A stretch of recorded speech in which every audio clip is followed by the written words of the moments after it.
tomorrow.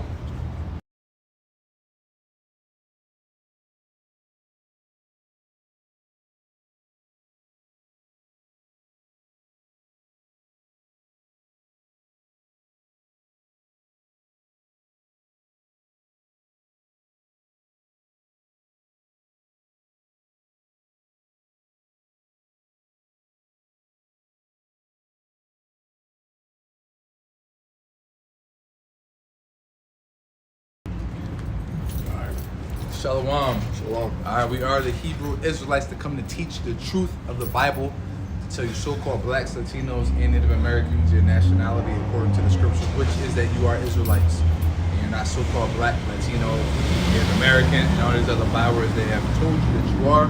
But before that, we're going to give all praise, honor, and glory to the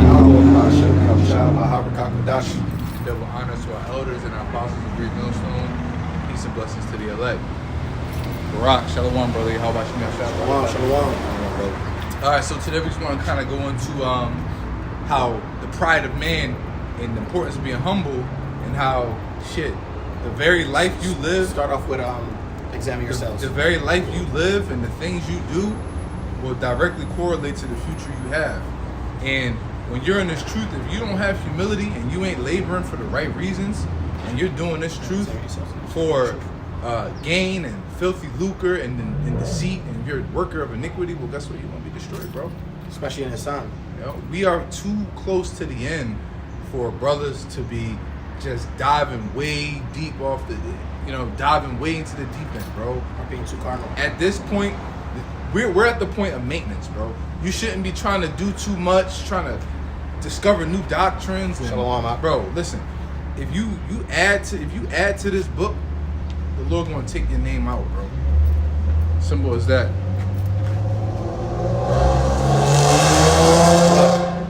What's love? Yeah, go ahead, bro. This is 2 Corinthians 13. And I'm gonna start at 5. Examine yourselves whether ye be in the faith. Prove your own selves. Know ye not your own selves how that Yahushua is in you, except ye be reprobates. Yeah, you have to examine yourself. You have to figure out, okay, am I really laboring in sincerity and in truth? Am I doing this? Am I teaching this truth to genuinely wake up the elect and to seal my salvation? Or am I just trying to get rich and make a name for myself, get notoriety and respect, and become this person? Because I've always said it before. What I've noticed about brothers and some brothers in this truth, and a lot of those guys, they withered away. You've seen it. But when they were in the world, they were probably nobodies. And when they came into this truth, this was just another avenue or a way for them to make a name for themselves. You know what? I can be somebody. I can gain respect of men. I can gain a following, and people can look up to me. I can get money. All these different things. So that's what I've noticed that a lot of these guys do. And you've seen it with your Al-Azhars, with your Kaz, certain brothers in GMS that was in here that fell out. You can see it, bro. So you got to examine whether or not you're really in this truth or not. You know what I mean? A lot of guys are reprobates. They're doing things completely off. Some guys are just fucking off, and other guys are just doing this to cause confusion and contention. They're agents. You know what I mean? It's funny because what did Apostle Tahar coin this year? The year of apostates, agents, and sellouts, bro. Man, word? Yes, he That's did. a good one. Yes, he did. Yep. He coined in the beginning of this year. Yep. That's crazy. And that's what we're starting to see. Bro. Yeah. Hey, the Lord is working through that man, bro. 2 Corinthians 13, in verse 6. But I trust that ye shall know that we are not reprobates. Now I pray to Yahweh that ye do no evil. Not that we should appear approved, but that ye should do that which is honest, though be as reprobates. For we can do nothing against the truth, but for the truth. Yeah, I mean, at the end of the day, you just got to do right by the Lord, bro. You know what I mean? You striving for sincerity and truth. You can't. And the same thing is, a lot of guys are, like I said, they do this work in order to cause contention and strife and confusion. Well, guess what? Like you said, you can't do anything against the truth before the truth, because if you put out some type of information that's against the truth, the doctrine, and you know it's false, and you confusing people and you're steering people away, well, guess what? That was all set up because those people weren't meant to get the truth. The scriptures say, we just brought it out, we was talking about it, that they would have deceived the very elect if it was possible. But it's not possible to deceive the elect because the elect are justified and they're predestinated to be conformed to the name Yahweh Shai. Hey, Salaki too. With that verse, does it goes in? It's kind of like as if like it's going and they're so damn good that it can be damn near as if it can. That's what I said. Oh, wow. They will. You can't pluck them out of the Lord's hands. So you can't deceive them. They will try. Right. And you might cause some confusion. You might cause, a doubt demon to pop up or something. You know what I mean? But the Lord will keep them firm. Exactly. It's like you get like a tree. A great wind comes and blows the tree, and the tree rocking side to side. But guess what? The tree's so rooted that it's not going to fall down. Yeah, that's parable, perfect precept. Parable. We have a strong foundation. We're not built on sand. We're built on stone, rocks, great millstones. Yahweh Shai. You know what I mean? So the guys that fall away, they blow away in the wind. They weren't rooted in the first place. They didn't have a strong level of faith. And also, if I may add, the Lord will also use supposed great men of renown or power to make an example out of them for the nation. Right. So, right. Yeah. So I mean, look, I'm pretty sure everybody's seen what's going on with Deacon from Genesis. I guess he stepped down and all that. I don't even want to touch into it too much, but it was a big learning lesson. There was a lot of lessons learned from just that one experience, and I'm just going to name drop a few. One, the Lord says, "I shall give a wicked woman unto a wicked man." Two, changing the doctrine, creating strife and confusion, talking about the Gentiles can be saved and all this other stuff. You were creating confusion, and you were probably getting people to sift and to fall out the truth. Pillow talking, right? Pride goes before a fall. The brother was really prideful. If you ever just read his tagline of who he presents himself, bro, the brother was crazy. I wasn't even the only one to pee. I was watching Apostle Gabar. Apostle Gabar video. But remember when it first came out, and I was like, "Yo, just read his bio." Yeah. That's the first thing I noticed. Apostle Gabar was like, broke that thing down. Actually, beautiful lesson, Elder. If you ever if you ever come across our videos, but beautiful lesson. And also the love of money is the root of all evil. If you see how, another one, thou shalt not be a lion in thy own home. There were so many lessons that you could learn from the pride of this one man in the fall, and the Lord used him as a vessel of dishonor. Straight destroyed this man, dismantled him. His woman, right, one of his wives or whatever, in her spirit, the spirit was put on her to utterly destroy him. I had enough for today. Yeah, I had enough. The spirit was put on his woman to destroy him. And then if you even see the spirit she was in, she was in a very carnal spirit. I get that she was trying to bring light, and the Lord used her, but dropping a track, a 4-series track, she basically dropped a mixtape. Then she was sitting here, mind you, speaking about their personal life, what was going on. I get it. Oh, she needed to reach out, but you didn't have to do a 4-part video on this man. He's technically your husband. Even in the court of law, let's be realistic, and even Esau's court of law, if I'm married to a woman, she can't testify against me because I have that marriage privilege. This woman testified against this man to the entire nation and utterly pulled him down. She then exposed his greed, his sins, gluttony. When I say gluttony, I'm talking about greed. You can't serve two masters. The scripture says you cannot serve Mammon and Yahweh Bashem Yahushai. And the brother seems like he was serving Mammon. He was pressed to get his woman to send him money. Oh, when you getting this, when you getting that. And then all of that falling out was over money. And what's crazy is she was originally in order. All he had to do was not be in a line in thy own home. The scripture say that you gotta, just like the scripture say, you gotta treat brothers like you love your wife like you love your own flesh. Yeah, you do. Yeah, and same thing with brothers. You gotta do unto those what you want done unto you. So you treat your woman with respect and dignity, and you get the same in return. And don't diminish the duties of a husband exactly. to your main woman when you get another. Right. She was what, the third or fourth wife? I listen. It's a bit above my pay grade. I don't want to get down too deep. But apostles even going to that, and why that's not even in his time is like it ain't wise because it's going shit like this is going to happen. Exactly. The scripture talk about the jealousy of a woman over another woman. Yeah, it's hard. It sounds good, but it only lasts for so long, bro. Mhm. All things come to an end. All things of this world come But- to an end, bro. The brother, through the Spirit, created his own shitstorm. Blaspheming the name of the Lord, teaching a false doctrine, teaching a false doctrine, straying away from what your forefathers have grown up on, and a sound doctrine that you originally learned from Great It's Millstone. sound. All y'all, Alazar and all y'all all came from under Great Millstone, and y'all didn't want to be under that that banner because it was so militant, if you will. You had, Bro, they wanted to be none. and they also they wanted the reign. Apostle Gabar brought it up. The Apostle Tahar. The Apostle Tahar even said it. He said, yeah, they brought up the thing about how, I should retire. He was like, technically, a priest is supposed to retire, I think, about 50. Yeah. But he said, I'm not really a priest, but, we put on we take the mantle of a priest. But he's like, technically, yeah, but the Spirit ain't on them brothers that retire because look why. Literally, Right, exactly. everybody just proved why. why Apostle Tahar, Gabar, Rumlab, and all of them are still on their high horse. And when I say high horse, I'm talking about give double honors in their power of authority. in the power of authority, right? Because look what happens when you leave them into their own devices. Exactly. Kyle, and Right, then, and Moses left. Yep. When Moses left, he already knew they was gonna go off. He knew about it before he left. He said, "Man, I know when I get up out of here, y'all little niggas gonna be fucking up." And guess exactly what happened. Now the Lord is exposed this man who was all high and mighty, and it was all about $1. You can't serve two masters. You cannot.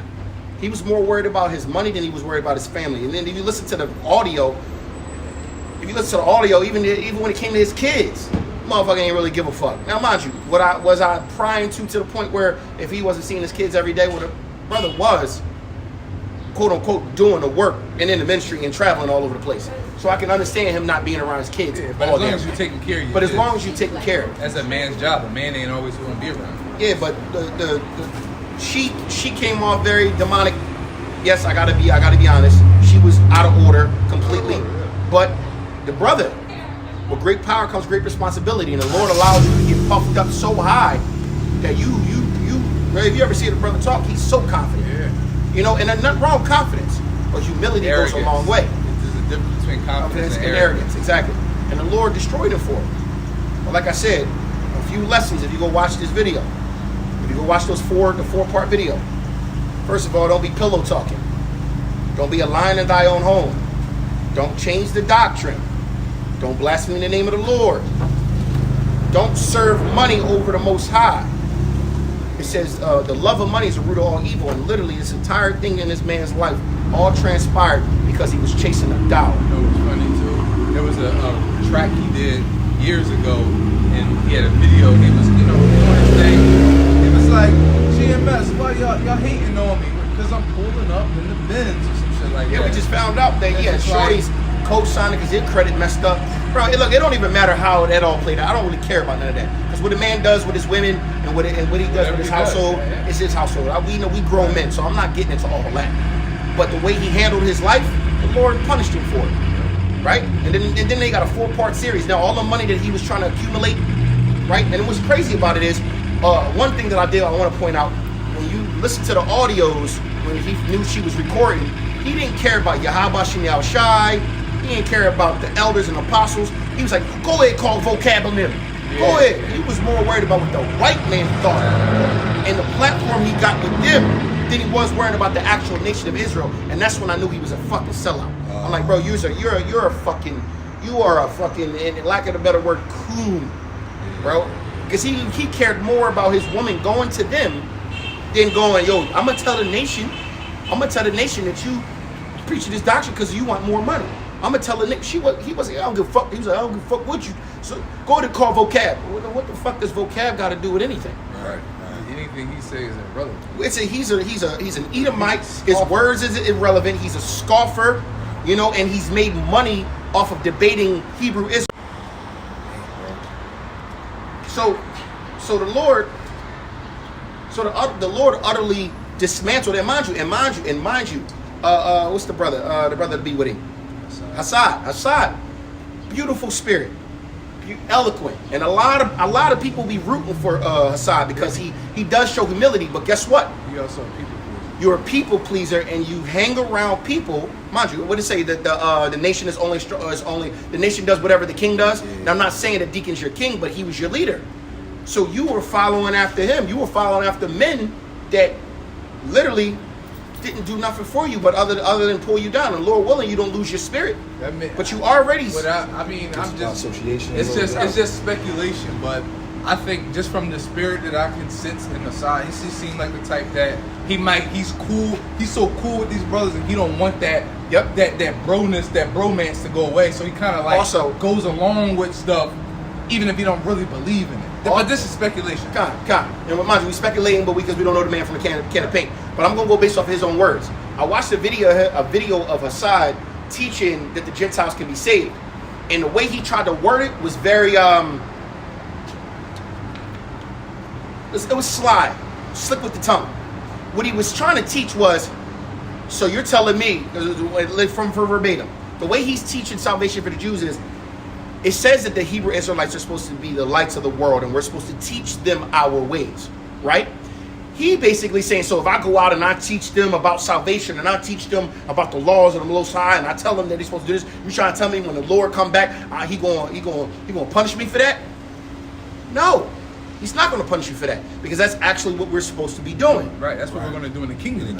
But you're confused. You're sowing confusion by not differentiating what salvation is in the law, and salvation for the actual Israelites. Right. Because it does talk about how we are going to teach them our ways, teach them righteousness. So guess what? So they can flourish. That's why it says, when the righteous are in rule, the people shall rejoice. Why? Because the law and the establishment of what's holy is going to be on the earth. All nations on the planet are going to I'm gonna say blessed on earth. And if you want when we are in rulership, because that's all I was waiting for. Because when we run the earth, everything is going to be perfectly sound. So therefore, you don't got to worry about pesticides in the food, air pollution, cancer, and premature death, and microplastics, and all this bullshit that you got to worry about. Hantavirus. You're not going to worry about none of that shit. Why? Because when we run the earth, our laws and our culture and our ways perfectly align with life. And this is why Apostle Tahar told Hassad to get up out of there when he was got a Sakari. He said, yo, you got a beautiful spirit, get up out of there. But guess what? You brothers is not examining yourselves and know that you're in the faith, and you're following blindly, behind eloquent men. That's why the scriptures say you shall have no respect to persons. Exactly. I don't care this is my blood brother. This motherfucker going up. You gonna tell me, and if the Lord chastises me or take me out, then guess what? Brother's going, no, hey, yo, the Lord did that one. I'm gonna be pissed because it's my blood. I'm like, nigga, I might kill him, almost killing myself. Can you afford before I let him go out like that? So at least I'm gonna say I did everything I could. Yeah, I bring Proverbs 29:2. When the righteous are in authority, the people rejoice, but when the wicked bear rule, the people mourn. And I actually wanted to speak on that when your brothers are saying. I can tell, I see what you can say about how the brother Hassad is very clever or sly. Because the other nations are not getting the law until the Israelites are in rule and the second covenant is established. That's how they're gonna get it. Was it Second Esdras 2 maybe or 4, where it goes at the very end where it says it shall be known that only Israel has your name, and not the other nations. Your commandments and your laws are not known by any other nation. Psalms 147, 19, 20. It's virtually pointless. I hate that argument. People will always try to argue that. Well, what if a so-called white person decides that they want to follow the law, and then it's like, well, then the Lord's going to have mercy on them the way He wants to. But they're not going to get the freaking new immortality. But look, let's debate that, because even if somebody of another nation, that means that they're an exception, right? Because exception is not the rule. They're the exception. And you know what that exception more likely than not is? 9 times out of 99% is an Israelite that just looks like a different nation. I agree. That's based on the scriptures. Because we learned that they have to have the spirit on them to even want to do it. Exactly. It says that, like you said, Psalms 149. Psalms 147, 19. 147, 19. And Second Esdras, I think it's 4 or Second Esdras 2. one or the other. Or 2 Corinthians 5, where it goes into how thy name shall be found nowhere but in 3 as Israel well. and not the heathen. Yep. You So know? the heathen have never known the ways of the Lord. Yeah, Some heathen may have sojourned because if you live directly amongst And this an is- Israelite and you're serving them, it's only by default. Yeah, see it today, like an Edomite growing up in the hood. Because you'll also be in their household, right? You're under their covering. That's like bro. We already know about how we had our indentured servitude. Like, bro, you owe the debt, you go pay that debt off, and then after you paid the debt off, you can either stay with the family, marry into the family, be part of us, or we'll give you a severance. And like, bro, go ahead and live your life. But let the heathen leave and go and be amongst the other heathen. That's what they're gonna do. Fall back into the bullshit. Right back into the bullshit. You know? It ain't to the second covenant. It's just until like a forced. woman. It's just like a woman. Yep. Women typically they take on the energy and the lifestyle and the spirit of the man that they're with. Exactly. So like now, women I know became Muslim because their dude is Muslim. Like, wait, I've seen it so many times. Like, so you as soon Muslim- as they you're break Muslim up, now? as soon as they break up, more likely than not, they go right back Yep. to just being normal. oh, they're like, oh, I took my shahada. I'm like, okay, but do you actually? Well, I got to be garbed up. But man, all right. And then 6 months later, you don't see no garb, no nothing. She back in the world because she messing with fucking Jose, who Catholic. That's their role. Come on, man. So But like, that's a woman's role. exactly, That's man. their role, yeah. You know. But these are the lessons you can learn from this, man. Because we watched a powerful and mighty tower in the nation of Israel, which was Sakari, to become splintered and basically almost to the point where it's non-existent. Now you got a couple of camps, a couple of eloquent brothers that still holding it down, pushing hard, right? But then look, they tried to rebrand Genesis. Now Genesis is in shambles. The Lord literally said, the Lord first cut the tree down, and then the tree started to grow back, and he just uprooted the motherfucker. It don't matter what you disguise the cancer as, it's still gonna be cancer. That's why the Lord now has to uproot it. First he cut it down, like, all right, y'all should know better. Learn from this. That was the Lord's first test. Well, Al-Azhar, brothers ain't take heed. Some brothers did. A lot of brothers did, but some brothers didn't. And then now you had this brother, and the biggest thing was that the confusion the brother was sowing. You sow so much confusion with the nation over money that you destroyed your own life. And you because mind you were making money off of proceeds from your congregation. You were telling people to pay you this, pay you that. You were selling the secrets. What was freely given to us, you were selling to people. Selling people Hebrew names, selling people doctrine, selling people books, games, all these things that we're not supposed to sell. We're supposed to buy it with everything we have and give it away freely. That's what the scriptures is for. Brother went completely against that. You think the Lord wasn't going to come down with a mighty hammer? And then what makes it even worse, he brought you down with the oldest story of old. I've seen kings fall by what? Women. Wine and women. I forget that. Wine and women. You bring that already? No. So I believe that was Ecclesiastes 19:12. Yeah, class. Yep. Sirach 19:2. This is the book of Sirach or Ecclesiasticus, 19:2. It says, "Wine and women will make men of understanding to fall away." A man of understanding to fall. Wine and women, bro. Yes. You prayed on this woman, and the Lord basically said, "Nah, flip that back around." Now she's monetizing your destruction. Literally monetizing your destruction. If that is the most embarrassing thing ever, besides what happened to Al-Azhar, that was some more embarrassing shit. that's it. But just look at you motherfuckers, man. Like, bro, we all as men got things that we probably, but y'all motherfuckers, bro, I don't get it. The Lord had puffed y'all. The Lord allowed you to get that high. Why not just keep giving reverence?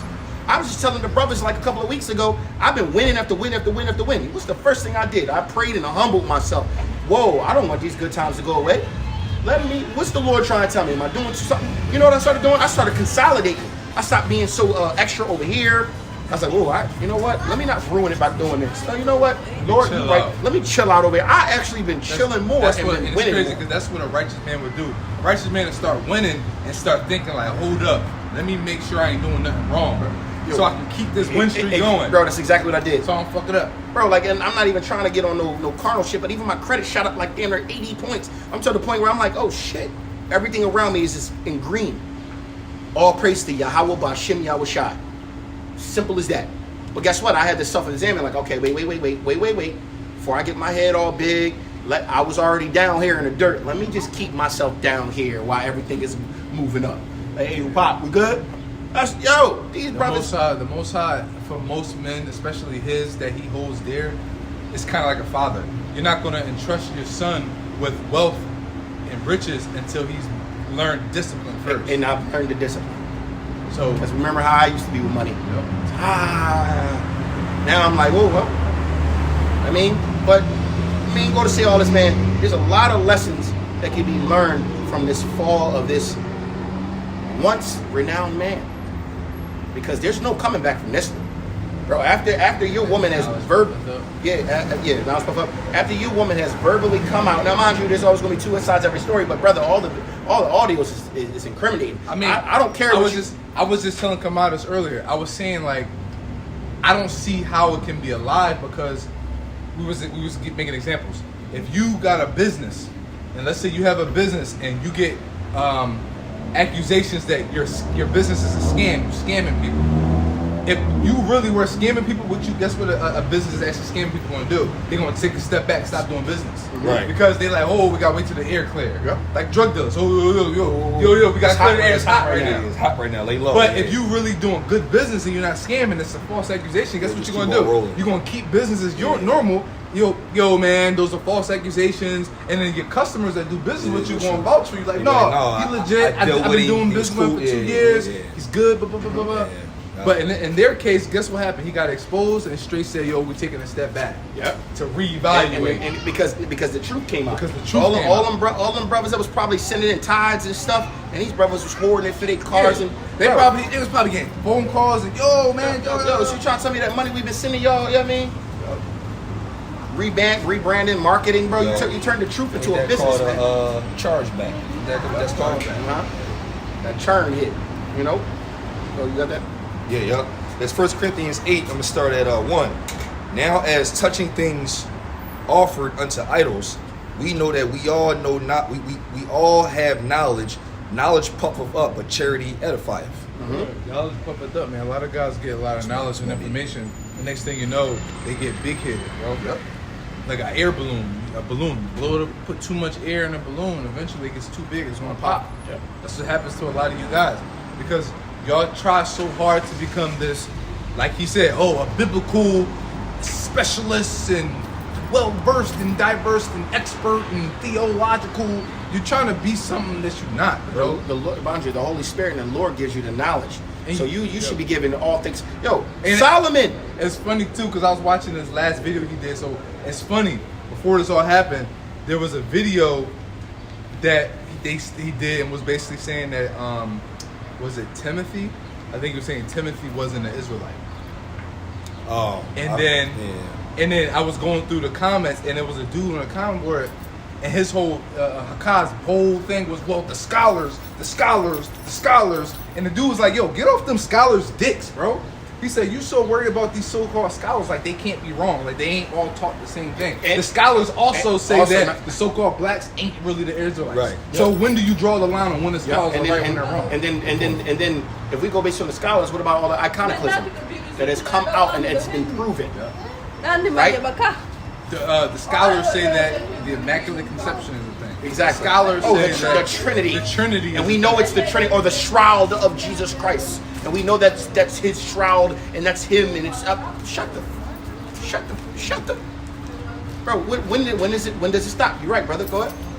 It says, if any man think that he know of anything, he know of nothing yet as he ought to know. But if any man love Yahweh, the same is known of him.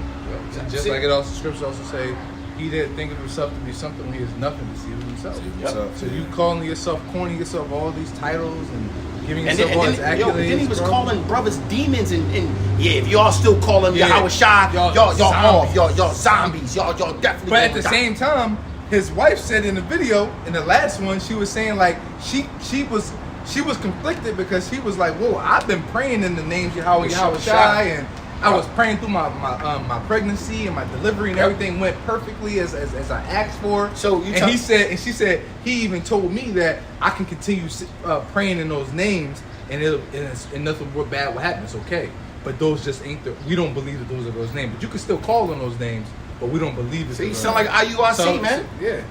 This is bad. Yeah, but it's okay to call him Jesus Christ Even though that's not the real name, but we can't call him Yahushua. It's crazy. This reminds me of 1 Corinthians 13th chapter. He one of them brothers. He better pray for mercy, man. You better pray that the Lord forgive him. He can come out and do an apology to the nation, teaching the false doctrine, something. Because what you remember, what you do unto them, you do unto the Most High. So you sowed a lot of strife and confusion, bro. You had brothers mad. I remember for the whole week I was fucked up. I'm like, remember I was in the motherfucker, like dog, man, fuck that. You know, so I gotta, we gotta give, we gotta give it the reality of what it is, man. The Lord just used this brother to pull another prominent voice in the nation of Israel straight down. With what it said in 24, Matthew 24, beware of false prophets. Beware of false prophets. All right. All right. Hey, so that's pretty much it. We just wanted to bring that information out. Lord willing, to all you viewers, that you were edified by this lesson. We want to give all praise, honor, and glory To Yahweh, Ba'ashem Yahushua, B'Harakah B'dash.